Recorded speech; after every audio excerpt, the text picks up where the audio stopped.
Hello learners, welcome once again to net वाला भैया YouTube platform. Net वाला भैया यूट्यूब प्लेटफॉर्म में मैं आपका फिर से एक बार स्वागत करता हूं। चलिए, तो कल हम लोगों ने क्लास कहां तक खत्म कर रखा था। तो सर कल हम लोगों ने प्रोडक्शन फंक्शन स्टार्ट करा था और प्रोडक्शन फंक्शन के साथ हम लोगों ने कुछ कॉफ डॉगलस प्रोडक्शन फंक्शन उससे रिलेटेड कुछ बात कर रखा था, जिसमें आप हमको बोले थे हम लोगों को कि क्वेश्चंस भी लेकर के आएंगे। बट मैं आप लोग के लिए गुड न्यूज देता हूं कि इकोनॉमिक्स का क्वेश्चन का सीरीज बहुत जल्द हम लोग लेकर के आएंगे।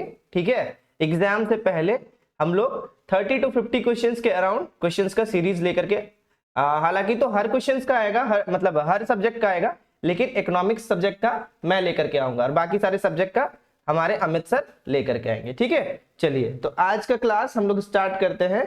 तो हम लोगों ने लास्ट क्लास कॉफ डॉगलस प्रोडक्शन फंक्शंस के साथ, जहां पे हम लोगों ने कुछ दे रखा था, a plus B is equal to 1 था तो वो कांस्टेंट रिटर्न दे रहा था, a plus B is greater than 1 था तो वो इंक्रीजिंग रिटर्न में दे रहा था, मतलब ज्यादा हो रहा था, और a plus be less than 1 था तो उस सिचुएशन में क्या था आपका, जब भी लेस देन 1 का बात कर रहा था तो वहां पे आपका क्या था कि आपका डिक्रीजिंग रिटर्न दे रहा था। ठीक है, इन तीनों केसेस का यूज करके एक क्वेश्चन भी एग्जाम में आता है, जो कि पिछले बार अभी जो एग्जाम हुआ था मार्च में उसमें एक क्वेश्चन आया हुआ था। ठीक है, चलिए तो आज हम लोग फिलहाल उसी टॉपिक को कंटिन्यू करते हुए प्रोडक्ट ऑप्टिमाइजेशन का बात करेंगे।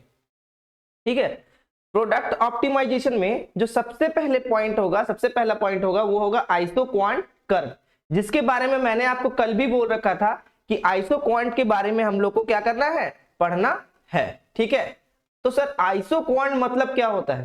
देखो, जब हम लोग प्रोडक्शन फंक्शन का बात कर रहे थे तो प्रोडक्शन फंक्शन में लैंड देखे, लेबर देखे, कैपिटल देखे, एंटरप्रेन्योरशिप देखे, वो सारे फैक्टर्स देखे, लेकिन जनरली हम लोग पढ़े दो ही फैक्टर के बारे में। ठीक है, लैंड और लेबर। चलिए, तो सर एक बात मेरे को बता देना कि प्रोडक्ट ऑप्टिमाइजेशन का मतलब क्या होता है?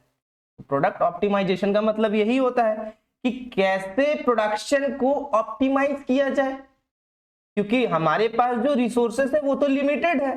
तो जब हमारे पास अगर रिसोर्सेस लिमिटेड है तो उन्हीं लिमिटेड रिसोर्सेस का यूज करके हमको क्या करना है, प्रोडक्शन को ऑप्टिमाइज करना है।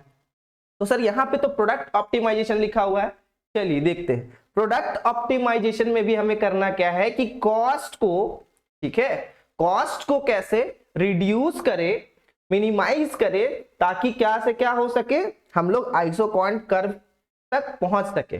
ठीक है, और कॉस्ट को रिड्यूस करने को ही, और देखो होता क्या है ना, आइसो मीन्स तो इक्वल हो गया, क्वांट मीन्स क्वांटिटी हो गया, तो इक्वल क्वांटिटी, क्योंकि हमारे पास रिसोर्सेस लिमिटेड है, प्लस अगर हम उसके प्रति जो हम पैसा लगा रहे हैं या खर्च कर रहे हैं वो भी हम लिमिटेड करते हैं। ठीक है, चलिए आते हैं प्रोडक्ट ऑप्टिमाइजेशन के क्लास को स्टार्ट करते हैं। देखो, a firm is interested to know what combination of factor of production would minimize its cost of production। Her firm जानना चाहता है कि कैसे, किस फैक्टर का यूज वो ज्यादा करे ताकि वो अपना प्रोडक्शन को, अपना कॉस्ट ऑफ प्रोडक्शन को क्या कर सके, मिनिमाइज कर सके, कम कर सके। This can be known with the help of isoquant and isocost line. तो इसको हम लोग आइसोक्वांट से और आइसोक्वांट लाइन से जानेंगे। ठीक है, चलिए सबसे पहले हम लोग बात करेंगे आइसोक्वांट के बारे में। ठीक है, बार बार याद रखना, iso means what, equal, quant means what, quantity, equal quantity. Sir isoquant curve कुछ लग रहा है जैसे कि इनडिफरेंस कर्व के जैसा होगा, बिल्कुल। अगर आप ये सोच रहे हो दैट मीन्स कि आप थोड़ा थोड़ा चीजों को अच्छे तरीकों से समझ रहे हो, पिछले वाले चीजों को। ठीक है, तो आइसोक्वांट कर्व ये भी आपको कॉम्बिनेशन ही बताने वाला है। ठीक है, आइसोक्वांट कर्व भी आपको क्या बताने वाला है, कॉम्बिनेशन बताने वाला है। तो जब ये कॉम्बिनेशन बताएगा तो क्या ये सिमिलर होगा इनडिफरेंस कर्व के जैसा होगा? बिल्कुल उसी के जैसा होगा। चलिए देखते हैं। Isoquant curve are similar to indifference curve. किसके जैसे सिमिलर है, किसके जैसा है, indifference curve of theory of consumer behaviour. जो हम लोग कंज्यूमर बिहेवियर में इनडिफरेंस कर्व के बारे में जैसा पढ़ा था, लगभग सेम ही है इसमें भी। ठीक है, an isoquant represent all those combination of inputs which are capable of producing the same level of output। ये कॉम्बिनेशन है, ठीक है, क्या है, कॉम्बिनेशन, मिक्सअप है, ठीक है, किसका, इनपुट्स का, which are capable of producing the same level of output, जो कि सेम लेवल ऑफ आउटपुट को प्रोड्यूस करने के लिए कैपेबल है, ठीक है। चलिए, isoquant curves are equal product, इसको एक और नाम से जाना जाता है इक्वल प्रोडक्ट, इसको आइसो प्रोडक्ट कर्व भी कहा जाता है, ठीक है sir. Since an equal product curve represent all those combination of input which yields an equal quantity of output, जो कि क्या करेगा, इक्वल क्वांटिटी ऑफ आउटपुट आपको प्रोवाइड करेगा, ठीक है। तो the producer is indifferent between them, producer लेकिन अलग अलग होगा ना, ठीक है। Therefore another name of isoquant is a production indifference curve, इसीलिए आइसोक्वांट कर्व का एक और नाम पड़ा क्या, प्रोडक्शन इंडिफरेंस कर्व, ठीक है। चलिए, this concept of isoquant curve easily हम लोग देख सकते हैं ये स्केड्यूल के जरिए। चलिए एक स्केड्यूल देखते हैं, क्या दिया हुआ है, वेरियस कॉम्बिनेशन ऑफ, देखोगे यहां पे, various combination of X and Y to produce a given level of output. क्या करना है, एक गिवन लेवल ऑफ आउटपुट को प्रोड्यूस करने के लिए हम लोग दो स्केड्यूल लेके रखे हैं, एक है आपका फैक्टर कॉम्बिनेशन, ठीक है, फिर फैक्टर एक्स और फैक्टर वाई। ध्यान दोगे, कॉम्बिनेशन ए जब बना था वहां पे क्या था, एक्स का कितना यूज कर रहे थे 1, वाई का कितना यूज कर रहे थे 12। अब जब y का घटा दिया हम 12 से 8 यूज करने लगे, मतलब y का हम 4 कम किए, तो x का कितना बढ़ाएं, 1 बढ़ाएं, ठीक है। फिर देखो y का 3 कम किए तो x का कितना बढ़ा 1। तो देखो जैसे जैसे x का 1 1 1 1 बढ़ते जा रहा है फैक्टर x, वैसे वैसे क्या फैक्टर y घटते जा रहा है। तो सर ये तो बिल्कुल इंडिफरेंस कर्व के जैसा ही, जैसा हम लोगों ने पढ़ रखा था, ठीक है सर, वही है। चलिए आगे इसके हम लोग डायग्राम से अच्छे से समझेंगे, ठीक है। आते हैं, तो जब हम लोग when we plot all this we get a curve, indifference curve हम लोग को मिलता है, ठीक है। इंडिफरेंस कर्व बोलो, आइसोक्वांट कर्व बोलो, लगभग सेम है, ठीक है। चलो, ये हो गया आपका फैक्टर y और ये हो गया आपका फैक्टर x। ध्यान दोगे कि जब आप फैक्टर y का 12 यूज कर रहे थे तो फैक्टर x का आप कितना यूज कर रहे थे, ध्यान दोगे तो आप फैक्टर 1 का कितना यूज कर रहे थे 1। जैसे जैसे आप फैक्टर 1 को बढ़ाते, सॉरी फैक्टर x को बढ़ाते जा रहे हो, फैक्टर x जैसे जैसे आपका बढ़ते जा रहा है, ध्यान देना फैक्टर y आपका क्या होते जा रहा है, घटते जा रहा है। जब आपका फैक्टर y 8 हो गया तो फैक्टर x 2 हो गया, फिर फैक्टर y मान के चलो 5 हो गया तो फैक्टर x कितना हो गया 3 हो गया। तो जिस तरीके से एक घट रहा है दूसरा बढ़ते जा रहा है, एक घट रहा है दूसरा बढ़ते जा रहा है। क्या आप देख सकते हो यहाँ पे आपको कितने सारे कॉम्बिनेशन मिल रहे हैं, these all are the what combinations. ये सारे क्या दिख रहे हैं आपको, ये सारे आपके क्या हैं, कॉम्बिनेशंस है। ए बी सी डी ई, ये आपको क्या दिख रहा है, दो गुड्स का कॉम्बिनेशन या दो फैक्टर्स का कॉम्बिनेशन, ठीक है। तो सर एक का यूज करने के लिए दूसरे को घटाना पड़ेगा, ऑब्वियसली एक को अगर आप बढ़ा रहे हो तो दूसरे का घटाना ही पड़ेगा, क्योंकि हमारे पास जो रिसोर्स है वो काफी लिमिटेड है। क्या है, लिमिटेड है, ठीक है। चलिए आगे आते हैं। Isoquant have a property similar to indifference curve, जो इंडिफरेंस कर्व में पढ़ रखा था वही है, लेकिन but there is one important difference between the two. लेकिन कुछ इंपॉर्टेंट डिफरेंसेस है, मतलब कुछ तो डिफरेंसेस है, मैंने पहले भी बोल रखा है कि बिल्कुल सेम नहीं है, थोड़ा डिफरेंस है। Whereas in an indifference curve it is not possible to quantify the level of satisfaction. Indifference curve में हम लोग लेवल ऑफ सेटिस्फैक्शन को, किसी भी कंज्यूमर का लेवल ऑफ सेटिस्फैक्शन को हम लोग क्वांटिफाई नहीं कर पा रहे थे, लेकिन the level of production acquired by the producer is easily quantified. लेकिन यहाँ पे लेवल ऑफ प्रोडक्शन एक प्रोड्यूसर का जो हम लोग यहाँ पे क्या कर सकते हैं, क्वांटिफाई कर सकते हैं। सर कंज्यूमर बिहेवियर में इंडिफरेंस कर्व का यूज करके कंज्यूमर का हम लोग सेटिस्फैक्शन को क्वांटिफाई नहीं कर पा रहे थे, लेकिन आइसोक्वांट कर्व का यूज करके हम लोग क्या कर सकते हैं, किसी भी प्रोड्यूसर्स का जो सेटिस्फैक्शन लेवल है उसको क्वांटिफाई कर सकते हैं, इन नंबर्स मेजर कर सकते हैं। दस while Q1 represent 100 units of curve, ये वही चीज है जो अभी हम लोग ऊपर में देख रखे थे, ठीक है। चलो एक चीज और देखते हैं, अब आते हैं हम लोग क्या, नेक्स्ट आते हैं आइसो कॉस्ट और इक्वल कॉस्ट लाइन। आइसो मतलब क्या, इक्वल, कॉस्ट मतलब क्या, कॉस्ट लागत, इक्वल लागत मतलब बराबर लागत, इक्वल कॉस्ट। देखते हैं क्या होता है, नाम से ही पता चल रहा है सर कि ये इक्वल होगा, ठीक है। तो iso cost line represent the price of factors, क्या करता है, फैक्टर्स के प्राइस को बताता है, ठीक है। It shows the various combination of two factors which the firm can buy with given outlay. भाई जितने आपके पास पैसे होंगे उतने का ही यूज करके आप क्या करो, जैसे हमारा कंट्री, देखो दो एग्जांपल लेते हैं, एक लेते हैं इंडिया, एक लेते हैं अमेरिका।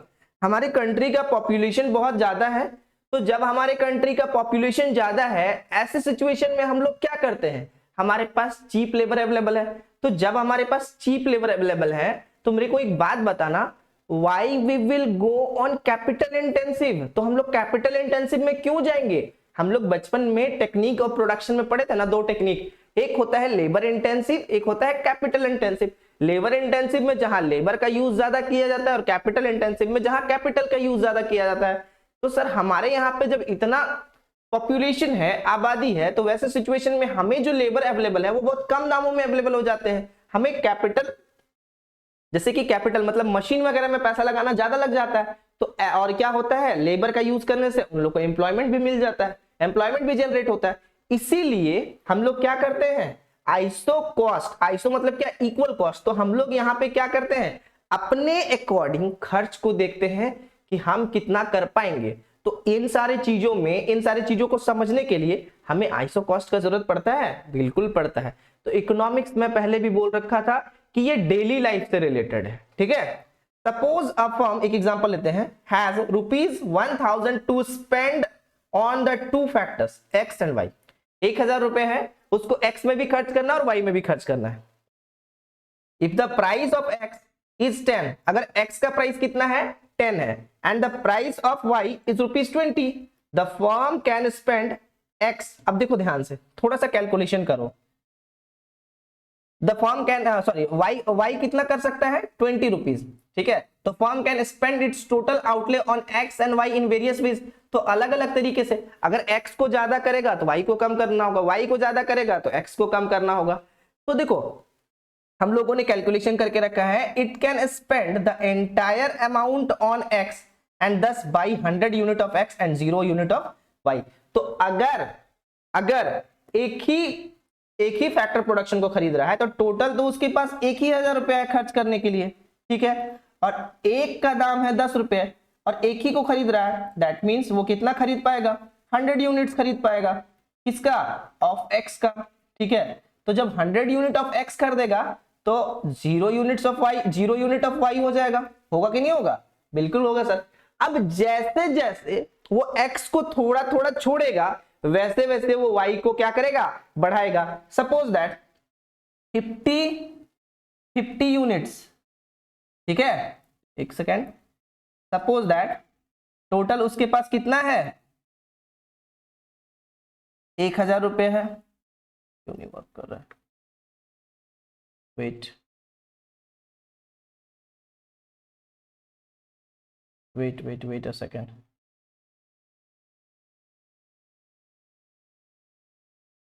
ठीक है, चलो देखो कैलकुलेशन में थोड़ा सा दिक्कत हो रहा है यहाँ पे लिखने में, हाँ चलो आ गया ये।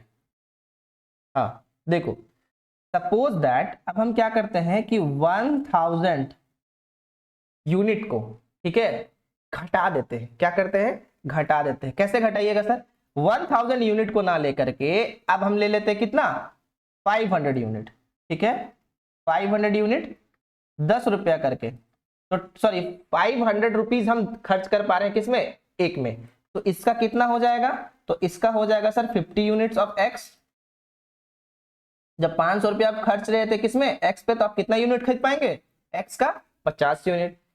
अभी भी मेरे पास 500 रुपये बचा है, तो वाई का हम कितना खरीद पाएंगे, तो वाई का देखोगे, वाई का भी 500, लेकिन क्या 10 से डिवाइड करेंगे, नहीं सर, वाई वाले का दाम कितना था, 20 रुपीज था। तो दैट मीन्स 25 यूनिट्स ऑफ किसका, बोलो बोलो, वाई का। वाई का कितना खरीद पा रहे हैं, 25। तो आप देखे क्या, समझे क्या कि पहले 100 खरीद रहे थे, 100 से अब हम किस में आ गए, 50 में आ गए। तो जब 100 यूनिट ऑफ एक्स खरीद रहे थे तो वाई का कितना हम खरीद पा रहे थे, 0, कितना, 0। लेकिन जैसे एक्स का प्रोडक्शन को हम कम किए, ये एक्स सॉरी प्रोडक्शन बोल रहा हूं मैं, एक्स का कॉस्ट जैसे हम रिड्यूस किए तो वाई का हम क्वांटिटी बढ़ा दिए कि नहीं बढ़ा दिए, बिल्कुल सर, वाई का क्वांटिटी बढ़ा दिए। तो अगर x का 100 से 50 यूनिट में आ गए तो y का हम कितना चले गए, 0 से 25 यूनिट्स में प्लस कर दी। ठीक है, चलिए, तो ये आपको क्या दिखाता है, ये आपको दो अलग अलग कॉम्बिनेशन दिखा रहा है। कितने में, वही 1000 रुपए में आपको वेरियस कॉम्बिनेशन देखना होगा और अपने अकॉर्डिंग आप जिसमें सेटिस्फाइड हो उसके अकॉर्डिंग आपको स्पेंड करना होगा। ठीक है, चलिए आते हैं आगे। We can show isoquant line diagrammatically also. The x-axis shows the unit of factor x. देखो x-axis आपको फैक्टर x दिखा रहा है और y-axis दिखा रहा है आपको फैक्टर y। ठीक है, दो फैक्टर को लिया है यहाँ पे, ध्यान दीजिएगा बहुत अच्छे से। When entire rupees 1000 are spent on factor x, we get OB। जब हम लोग पूरे के पूरे पैसे, ठीक है, जब पूरा पैसा किसमें लगा रहे थे, जब पूरा 1000 रुपए सर हम फैक्टर किस पे लगा दे रहे थे, देख लो भैया, जब पूरा 1000 रुपए, suppose the firm has spent 1000 on the two factors x and y, if the price of x is 10 and the y is ₹20, the firm can spend its outlay on x। सिर्फ x पे खर्च कर रहा था, जब x पे खर्च कर रहा था, ध्यान दो, तो वैसे सिचुएशन में y कितना था, 0 था। तो x और y देखो, ये वाला यहां से लेकर के यहां तक, तो देखो y कहां पे है आपका, 0, और x कहां पे है, 1000। लेकिन क्या सर, 1000 का 1000 प्रोडक्शन, 1000 रुपीज हम खर्च कर रहे थे सर, लेकिन यहाँ पे हम प्रोडक्शन का अगर बात करें तो कितना प्रोडक्शन हमने खर्च किया था, कितना प्रोडक्शन हमने किया था, मतलब सॉरी कितना हम लोगों ने यूनिट खरीदा था, तो सर यूनिट हम लोगों ने खरीदा था कितना, 100। कितना यूनिट खरीदा था हम लोगों ने, 100। तो यहाँ पे कितना यूनिट खरीद रहे हैं हम लोग, 100 यूनिट्स। ठीक है, चलो नेक्स्ट आगे देखते हैं। When entire amount is spent on factory y, we get OA। और जब पूरा अगर हम लोग अगर x y पे खर्च कर दे रहे तो हम लोग को क्या मिलेगा, OA मिलेगा। क्या मिलेगा, OA मिलेगा। ठीक है, तो देखो यहाँ पे कैसे कॉम्बिनेशन बना के दिया हुआ है, पूरा का पूरा जब हम लोग y पे खर्च कर रहे हैं और x पे कितना खर्च कर रहे हैं, 0, y पे मान के चलो पूरा हम लोग खर्च कर रहे हैं और x पे कितना कर रहे हैं, 0। ठीक है, तो ये हमारा निकलेगा कॉम्बिनेशंस। तो वैसे ही यहाँ पे कॉम्बिनेशंस निकलेगा C और D का, वैसे ही कॉम्बिनेशन निकलेगा E और F का। ठीक है, चलिए, तो इसको एक बार क्या करना है, आपको रीड आउट कर लेना है। लेकिन पहले वाले जो ऊपर का है क्लासेस को एक बार उसमें जो हमने सारी चीजों को पढ़ा रखा है उसको पढ़ने के बाद ही आपको इस पे आना है, अदरवाइज कहीं ना कहीं फंस जाओगे। ठीक है, isoquant line representing the different combination of factor with a different outlay expenditure, different expenditure. Isoquant which represent the technical condition of the production of a factor and isocost line which represent the various level of the cost or expenditure। जो कि हम लोग को एक given factor से price दिया हुआ है, उस पे हम लोग कितना खर्च कर सकते हैं, वो सारी चीजों के बारे में हम लोगों ने पढ़ा। ठीक है, चलिए, then the question is with which factor combination the firm should try to produce the pre-decided level of output। तो पहले फर्म किसके बारे में सोचेगा, कौन से आउटपुट के बारे में सोचेगा, तो the firm will try to use the least cost combination of factor, जहां पे सबसे कम हो। ठीक है, जहां पे सबसे कम कॉस्ट है। तो the least cost combination of a factor can be founded by superimposing isoquant on isocost line।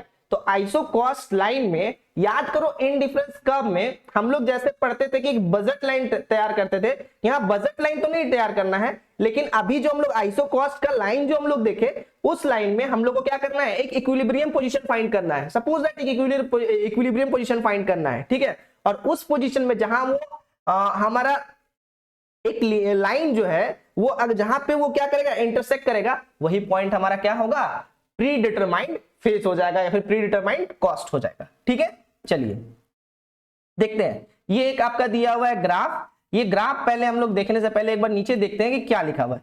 Suppose the firm has decided to produce 100 units ठीक है। These units can be produced by the factor of any combination lying on P such that A B C D, देखो A B C D E और एक P, ठीक है। तो the cost of producing 100,000 units would be minimum at the factor combination और represented by सी। तो इस जगह पे देखो, यहां पे आपका कॉस्ट ज्यादा लग रहा है, फिर यहां से थोड़ा कम लग रहा है, फिर यहां और भी कम लग रहा है, फिर आपका कॉस्ट बढ़ते जा रहा है, बढ़ते जा रहा है, बढ़ते जा रहा है। तो आपको देखने में ही पता चल रहा होगा कि सबसे कम कॉस्ट कहां पे लग रहा है, बिल्कुल इस सिचुएशन में सबसे कम कॉस्ट लग रहा है। तो जिस सिचुएशन में सबसे कम कॉस्ट लगेगा वही मेरा प्री डिटरमाइंड फेज हो जाएगा, ठीक है, ठीक है। At all other points such that A, B, D, the cost is more as the point lie on the higher iso cost line. Thus, the factor of combination represented by C.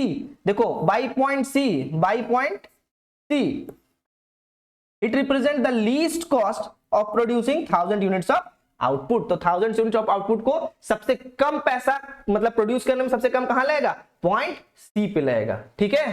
चलिए, तो ये फायदा होता है iso cost combinations को बना के देखने का, ठीक है। चलिए अब आगे आते हैं हमारा economies and diseconomies of scale.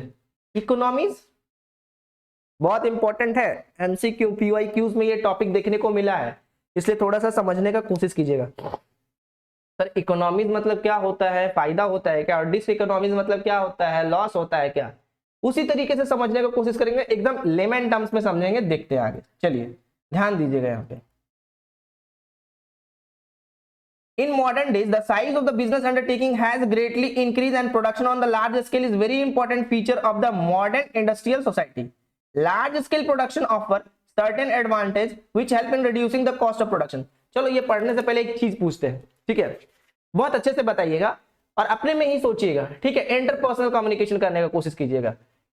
एक बात मेरे को बताना कि अगर मेरा एक फॉर्म है, ठीक है, छोटा सा है, मतलब एक छोटा सा फॉर्म है, उसमें करीबन 100 लोग काम करते हैं, ठीक है, और मैं एक प्रोडक्शन करता हूं, क्या चीज का प्रोडक्शन करता हूं, पेन का प्रोडक्शन करता हूं, ठीक है, बहुत अच्छे से समझना इस बात को। तो मेरा जितना कैपेसिटी है, मैं 1000 प्रोडक्शन करने का कैपेसिटी है एक दिन में नहीं, चलो एक महीना में 1000 प्रोडक्शन करने का कैपेसिटी है, मैं 1000 प्रोडक्शन कर रहा हूं, ठीक है। अब मेरे को एक चीज बताना, मेरा 1000 प्रोडक्शन और वहीं पे मेरे बगल में एक और फर्म है, लेकिन मेरे में 100 लोग काम करते हैं, उसमें 1000 लोग काम करते हैं, ठीक है, और वहां पे capital as well as labour intensive दोनों पे काम किया जाता है। और मेरे यहाँ पे ज्यादा फोकस हम लोग क्या करते हैं, लेबर इंटेंसिव पे, कैपिटल भी है लेकिन लेबर इंटेंसिव ज्यादा है, मतलब मशीन का यूज थोड़ा कम है क्योंकि छोटा सा कंपनी है। मेरे को एक चीज बताना कि सबसे सस्ता प्रोडक्ट मेरे वाले में मिलेगा या फिर उसके वाले में मिलेगा, तो सर ऑब्वियसली उसके वाले में मिलेगा। क्यों? क्योंकि वहां पे वो दोनों कॉम्बिनेशंस का यूज कर रहा है, प्लस वहां पे फिक्स्ड फैक्टर अगर आप देखो तो उसका फिक्स्ड फैक्टर उतना ही है, मतलब थोड़ा बहुत चेंजेस होगा लेकिन फिक्स्ड फैक्टर दोनों का सेम है आपका। लेकिन वेरिएबल फैक्टर अगर उसका ज्यादा है तो आपके भी जितने लोग काम कर रहे हैं आप उतने लोगों का पेमेंट कर रहे हो। तो यहां पे देखो वेरिएबल फैक्टर में चेंज होने से ध्यान देना, कंपनी को कोई फर्क नहीं पड़ता है। फिक्स्ड फैक्टर अगर रिमेन सेम है, दोनों का फिक्स्ड फैक्टर रिमेन सेम है, ठीक है, क्योंकि बिजली का जो खर्च है वो भी दे रहा है, हम भी दे रहे हैं। लेकिन अगर वो कैपिटल का ज्यादा यूज कर, मतलब मशीन्स का ज्यादा यूज कर रहा है, तो वहां पे वो क्या करेगा, प्रोडक्शन का ऑप्टिमम यूटिलाइजेशन करने का कोशिश करेगा। और जहां वो प्रोडक्शन का ऑप्टिमम यूटिलाइजेशन किया, ऑब्वियसली उसका रिसोर्सेज का वेस्टेज कम हो रहा है। तो वेस्टेज जहां कम हुआ तो वो सारा कॉस्ट का फर्क उसके प्रोडक्ट में दिखेगा ही दिखेगा, और उसका प्रोडक्ट मेरे प्रोडक्ट से सस्ता ही होगा, ठीक है। चलिए, economies arising out of large scale of production can be grouped into two categories. large scale of production, जितना ज्यादा प्रोडक्शन करोगे उतना आपका इकोनॉमीज ऑफ स्केल देखने को मिलेगा। Internal economies and external economies, दो तरह का इकोनॉमीज पढ़ना है हमें, एक होता है इंटरनल, एक होता है एक्सटर्नल। इंटरनल मतलब तो आपको पता है, वो इकोनॉमी जो कि आप, इंटरनल मतलब वो चीज होता है जो कि आपके कंट्रोल में होता है, लेकिन एक्सटर्नल पार्ट वो होता है जो कि आपके कंट्रोल में नहीं होता है। तो internal economies are those economies of the production which accrue to the firm when it expands to the output। तो जैसे जैसे आप आउटपुट बढ़ाओगे वैसे वैसे आपका इंटरनल इकोनॉमी बढ़ेगा, so that the cost of production would come down considerably and place of the firm is a better position to compete the market effectively. So economies arises purely due to the endogenous factor relating to the efficiency of entrepreneur or his managerial talent or the type of machinery used or the marketing strategy adopted. तो ये सारे चीज हमारे internal factor है, लेकिन these economies arises within the firm and help the firm only, ये सिर्फ उसी फर्म को हेल्प करते हैं। अगर हम मार्केटिंग सिर्फ और सिर्फ अपने बिजनेस के कर रहे हैं तो वो सिर्फ पर्टिकुलर मेरे बिजनेस के लिए फायदेमंद होगा। तो on the other hand external economies are benefit occurring to each member firm of the industry as a result of expansion of industry. लेकिन अगर एक्सटर्नल इकोनॉमीज होगा तो वो सारे लोगों के लिए या तो फायदा होगा, हाँ सारे लोगों के लिए, सारे जितने के जितने फॉर्म होंगे वो सारे लोग के लिए वो अच्छा माना जाएगा, वो पर्टिकुलर किसी के लिए नहीं होगा। ठीक है, इंटर रिलेटेड जो भी फॉर्म होंगे उनके लिए फायदेमंद होगा। ठीक है, चलिए अब बात करते हैं इंटरनल इकोनॉमीज और डिस इकोनॉमीज को थोड़ा सा विस्तार में। ठीक है, सबसे पहले technical economies and diseconomies. Technical economies and diseconomies में क्या है? Large scale production is associated with the technical economies. Large scale production, technology का यूज करना। टेक्निकल इकोनॉमीज मतलब टेक्नोलॉजी का यूज करके कॉस्ट को कम करना। कॉस्ट को कम करके क्या होगा, अगर वो चीज, अगर उस प्रोडक्ट को बनाने के लिए स्पेशलाइज्ड आप मशीन का यूज कर रहे हो तो वैसा सिचुएशन में ऑलरेडी क्या होगा, जाहिर सी बात है कि आपका कॉस्ट कम होगा। और जब आपका कॉस्ट कम होगा तो कॉस्ट कम होने से क्या होगा, मार्केट में आप ज्यादा छा जाओगे, आपका प्रोडक्ट ज्यादा छाएगा मार्केट में। तो क्या आपको देखने को मिलेगा, तो आपका जो ऑपरेशन जैसे जैसे बढ़ रहा है वैसे वैसे क्या हो रहा है, इकोनॉमीज हो रहा है, मतलब इकोनॉमीज ऑफ स्केल देखने को मिल रहा है। तो यहाँ पे टेक्निकल भी, टेक्नोलॉजी भी बहुत इंपॉर्टेंट रोल प्ले करता है। तो as a firm increases the scale of operation it become possible to use more specialised and efficient factor of all. तो जब ज्यादा हम लोग और एफिशिएंट फैक्टर्स का यूज कर पाते हैं तो वैसे सिचुएशन में हमारा प्रोडक्शन क्या होता है, अच्छा होता है, ऑप्टिमम यूटिलाइजेशन ऑफ रिसोर्सेज देखने को मिलेगा। ठीक है, चलिए दूसरा पॉइंट क्या है, managerial economies and diseconomies. Managerial economies मतलब मैनेजर का इकोनॉमी, क्या देखते हैं, मैनेजर का economy. Managerial economies refer to reduction in the managerial cost. Manager के कॉस्ट को रिड्यूस करने को ही बोला जाता है managerial economies. When output increases division of labour can be applied to the management. क्या होता है, जब आउटपुट इंक्रीज होता है तो सॉरी, डिवीजन ऑफ लेबर्स का क्या हो जाता है, डिवीजन मतलब बांट दिया जाता है मैनेजमेंट को। तो the production manager can look after the production. तो जो प्रोडक्शन मैनेजर होगा वो प्रोडक्शन को देखेगा, जो सेल्स मैनेजर होगा वो सेल्स को देखेगा, जो फाइनेंस मैनेजर होगा वो फाइनेंस को देखेगा, जो मार्केटिंग मैनेजर होगा वो मार्केटिंग को देखेगा। ठीक है, तो यहाँ पे भी क्या फायदा होगा, यहाँ पे फायदा ये होगा, देखो, if the scale of production increase further each department can be further and सब डिवाइडेड।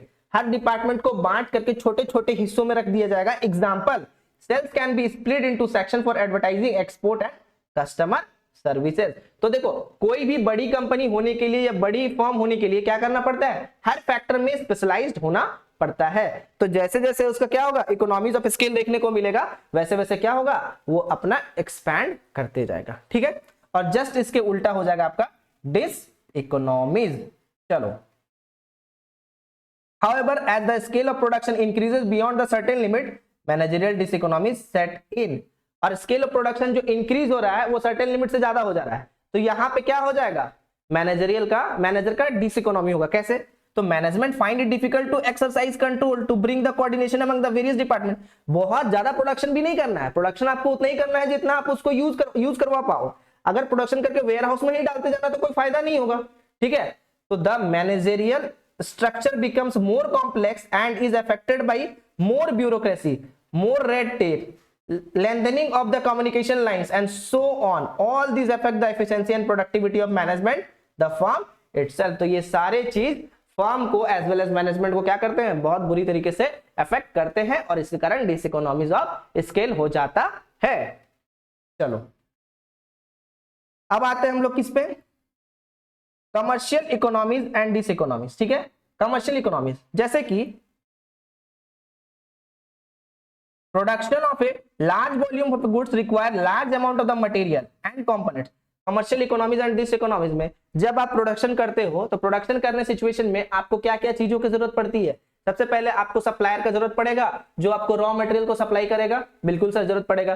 तो वो टाइम टू टाइम तो आपको रॉ मटेरियल प्रोवाइड करेगा कच्चा माल, तब तो आप उसको फिनिश गुड में चेंज करोगे, बिल्कुल सर। तो अगर वो टाइम टू टाइम कर रहा है तो दैट मींस इकोनॉमिक्स का कंडीशन हो रहा है। लेकिन अगर आप कहीं से ऑर्डर ले लिए हो और आप उसको टाइम पे नहीं दे रहे हो just because of the supplier, तो that is commercial diseconomies. चलो देखते हैं आगे। This enables the firm to place a bulk order of the material and components and to enjoy lower price of them। क्या lower price of them? Bulk में आप एक बार में order कर रहे हो तो आपके पास जो प्रोडक्ट आएगा वो कम दाम में आएगा कि नहीं आएगा? बिल्कुल आएगा सर। तो economies can also be achieved in the selling the product, और जब उसको आप बल्क में बेचोगे तो आपके पास से एक बार में सारा तो चला भी जाएगा। हाँ सर। तो if the sale staffs are not being work to capacity, additional output can be sold a little extra cost. Moreover large firm can benefit from the economies of advertising. तो जो बड़े बड़े फर्म होते हैं उनको advertising का भी benefit मिलता है। ठीक है, चलो। This economy become diseconomies after the optimum scale. अब ऑप्टिमम स्केल के आप ऊपर चले जा रहे हो तो ये आपका डिस इकोनॉमीज का कंडीशन है। ठीक है, कैसे सर? जैसे एक एग्जांपल लेते हैं, advertisement expenditure and other marketing overheads will increase more than proportionately after the optimum scale। अब आप एडवर्टीजमेंट बहुत ज्यादा कॉस्ट लगा दी हो उस पे, ठीक है, एडवर्टीजमेंट का कॉस्ट बहुत ज्यादा इनकर कर दी हो और उसको आपको समझ लो कि वापस लेने के लिए एक मार्केट से आपको बहुत ज्यादा समय लग रहा है, तो ऐसे सिचुएशन में आपको डिस इकोनॉमीज भी देखने को मिल सकता है। ठीक है, चलिए आगे। कितना पॉइंट है? आई थिंक ये लास्ट पॉइंट पे हम लोग चल रहे हैं। ठीक है, नेक्स्ट है आपका financial economies and diseconomy. तो in raising finance for expansion, a large firm is a favorable position. It can for instance offer better security to the banker, and because it will known raise money at the lower cost since the investor have a confidence and it prefers shares which can be readily sold on stock exchange। तो देखो financial economies आपको देखने को कब मिलेगा? कब आपको कोई भी इन्वेस्टर्स आपके कंपनी में इन्वेस्ट करना चाहेगा? तब जब आपकी कंपनी लगातार पिछले सालों में प्रॉफिट दिख रही होगी, स्टॉक मार्केट में आप अच्छे से मतलब क्या बोलते हैं फंक्शन कर रहे होंगे, काम कर रहे होंगे। ठीक है, तो however this financial cost will rise more than proportionately after the optimum scale of production. This may happen because of relatively more dependence on the external finance. तो जब हम लोग ज्यादा डिपेंडेंस हो जाते हैं किस पे? एक्सटर्नल फाइनेंस पे, तब ऐसा सिचुएशन देखने को मिलता है जो कि diseconomies of financial economies, financial diseconomy जिसको हम लोग बोले जाएंगे। ठीक है, तो इन सारे पॉइंट्स को एक बार बेसिकली रीड आउट करते जाना है आपको, है ना। उसके बाद आते हैं risk bearing economies and diseconomy. Risk bearing, जहां पर रिस्क को क्या करते हैं? बियर करते हैं। It is said a large business with a diverse multi production capability is in a better position to withstand. ये कुछ ऐसा है नहीं, एग्जाम के पॉइंट ऑफ व्यू से उतना हमको इंपॉर्टेंट दिख नहीं रहा है, बट एक बार आप क्या कर लेना है, गो थ्रू हो लेना है। ठीक है, चलिए। तो अभी हम लोगों ने ऊपर में पढ़ा, तो आज फिलहाल हम लोग क्लास को यहीं पे वाइंड अप कर देते हैं, अदरवाइज ये सेशन बहुत लंबा हो जाएगा। ठीक है, थोड़ा सा बचा हुआ है आई थिंक, हाँ थोड़ा सा बिल्कुल बचा हुआ है, तो इसको आप रीड आउट भी कर सकते हो या मैं देखता हूँ नेक्स्ट क्लास में इसको ऐड कर लेता हूँ। ठीक है, चलिए तब तक के लिए thank you very much. I hope आपका एग्जाम का प्रिपरेशन अच्छे से चल रहा होगा। ठीक है, चलिए जय हिंद एंड गुड नाइट।